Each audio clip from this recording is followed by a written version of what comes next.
Upon his arrival at Quatre Bras, Napoleon was disappointed to find only the army's reserve park was on the site. Also visible, under the full moon, was the macabre sight of the bodies of hundreds of dead soldiers, laying unburied since the previous battle, stripped naked by battlefield looters.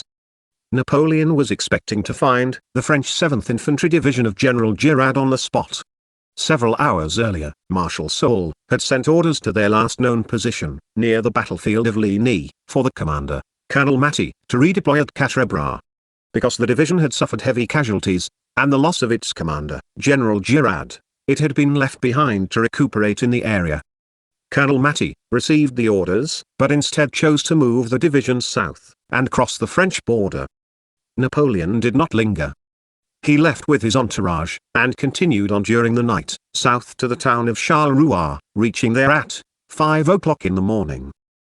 In the town's streets, scenes of disorder prevailed, as lost troops and deserters jostled along the main street, to cross the wide bridge over the river Sambre.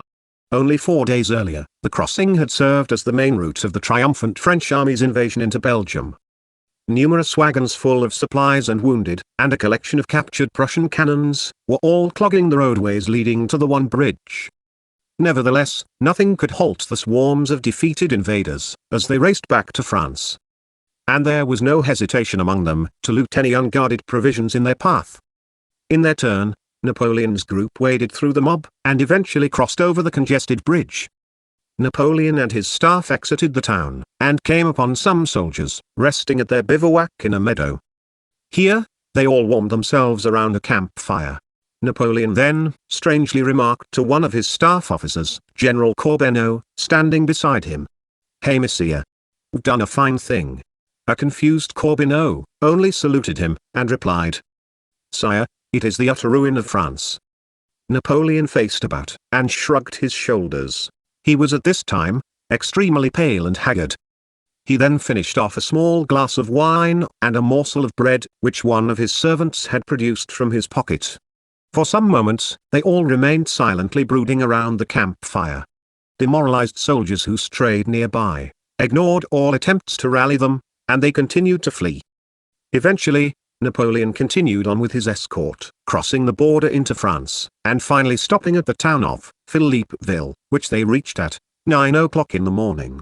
Now, having established a temporary headquarters, Napoleon became more self-composed, and began to bring order to the chaos surrounding him. He sent out army orders that designated new rallying points for several of his regional army commanders to fall back towards Paris. The border fortress garrisons received raised alerts. His brother, Jerome, was directed to collect that part of the army which was retreating in good order, on another route back to France, several miles to the west, at the town of Marchiennes. Napoleon dictated letters to his staff secretary Fleury, which were sent to Paris, to suppress the tensions to be expected, when news of the catastrophic defeat of the army eventually reached the city. In one of these letters to his brother, Joseph, he used overconfident rhetoric. He began the letter, "All is not lost." Other remarks bordered on fanciful imaginations. "I shall have 300,000 soldiers, with whom I can at once oppose the enemy. I will horse my artillery with carriage horses. I will raise 100,000 conscripts." Such lofty words were deemed enough to somehow downplay the fact that Napoleon had already lost half of his 125,000 soldiers, in killed, wounded, desertions, missing, and prisoners. Many thousands of his horses were killed and maimed. 200 of his cannons were captured. The numbers of his elite infantrymen and cavalry troopers were drastically reduced. The Young Guard division was almost wiped out. France faced a fiasco, which Napoleon referred to in the letter as "this horrible piece of bad luck." He then ended the message by urging Joseph to convey to the politicians that now was their time to unite and support their emperor, in order to save France. However, Napoleon knew that his current powers now existed by only a narrow margin.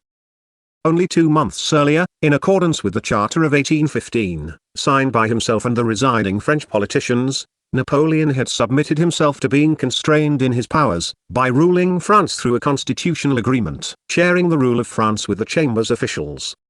If he now dared to cross that line, he would be regarded as a dictator, once again. He did not need more enemies to contend with. Since the beginning of June, parts of France were in open armed revolt against Napoleon. During the Waterloo campaign, a large-scale rebellion was ongoing in the Vendée region, in western France. Napoleon's enemies were no idle threat. He could not also forget his horrific experience a year earlier in 1814, when on his way to his exile in Elba, in a 2-day period of the journey, he came close to being lynched by townspeople in the Avignon region of South France. And while on Elba, he was genuinely worried about rumors of royalist assassination plots against him. Napoleon was intent on resolving the current national crisis by negotiating with the politicians in Paris to have them fully supporting him. When all the necessary army orders had been issued, Napoleon first placed Marshal Soult in command of the scattered French army that was rallying in the area, and then took 3 of the marshal's horse carriages. Napoleon, his generals, and his aides-de-camp shared the carriages, and had an escort composed of 300 rallied soldiers to serve as their bodyguards. At 2 o'clock in the afternoon, the procession headed south, to the city of Laon, which was 77 miles northeast of Paris. Napoleon slept throughout much of the day-long journey. Whenever his convoy halted along the route, at towns and to obtain fresh horses, the locals sometimes recognized him and shouted out, "Long live the Emperor!" In spite of Napoleon's dismal outlook on immediate concerns, a different reality preceded him. In recent days, the general mood in Paris was positive. Ahead of hearing of the defeat at Waterloo, the Parisian politicians and population were recently receiving other news of French military victories. In the northwestern regions of France, the royalist armed rebellions were being gradually suppressed by Napoleon's troops in the Army of the West, under General Lamarque. Along the French borders in the southwest, the emperor's regional armies were capturing enemy-held territories. Most significant of all, was the official bulletin reporting Napoleon's victory over the Prussians at the Battle of Ligny. All of these reports in rapid succession spread enthusiasm across the capital.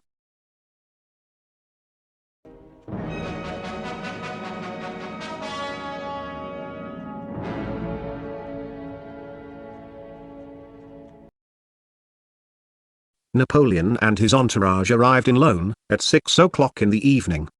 Here, the emperor gave out further army orders for his troops to fall back from Philippeville and rally at Laon. Napoleon had his mind set on staying at this site and personally rebuilding his army. But he was strenuously urged by his staff to make haste in returning to Paris instead. In their opinions, Napoleon had to quickly confront the politicians there, to prevent any political anarchy, once news of the army's decisive defeat at Waterloo had reached them. Despite his desire to stay at Laon, he gave in to the pleas to rush to the capital. But, he intended to come back within the week.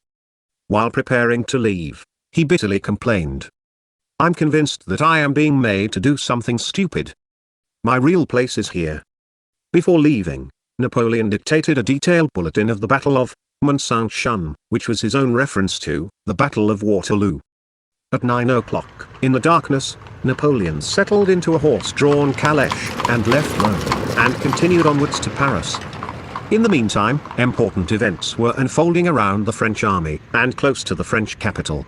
The reinforced armies of Wellington and Blucher were marching in parallel directions, pressing forward with speed, south, with the intention of capturing Paris, and not letting the broken French army have time to rally. The Allied commanders were resolved to bring an early end to the war. The Prussians had split their own army movements.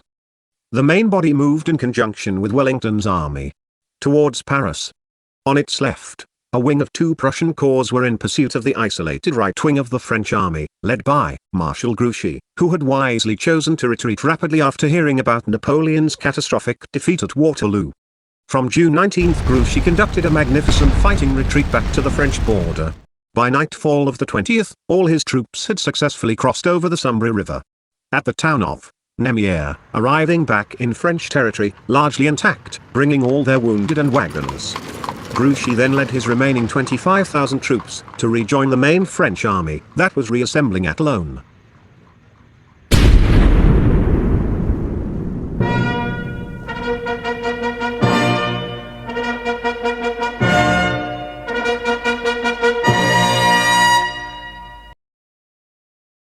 When Napoleon had escaped from his exile on the island of Elba, and successfully reclaimed power in Paris, the ousted King of France Louis XVIII fled from Paris and relocated his court in neighboring Belgium.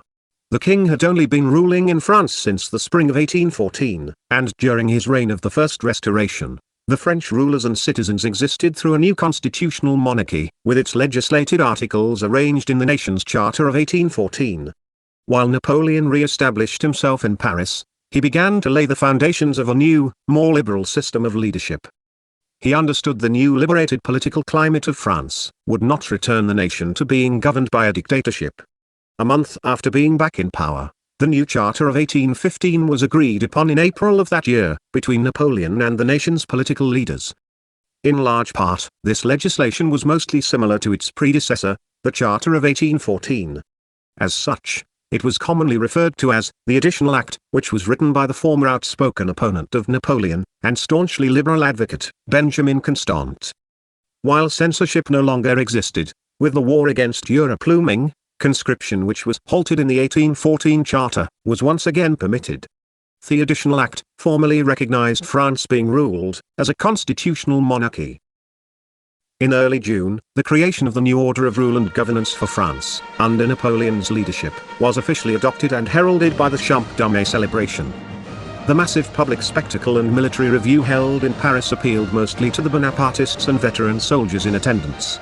In general, there was a lack of public enthusiasm surrounding the intention of the event to rouse popularity for the new political system.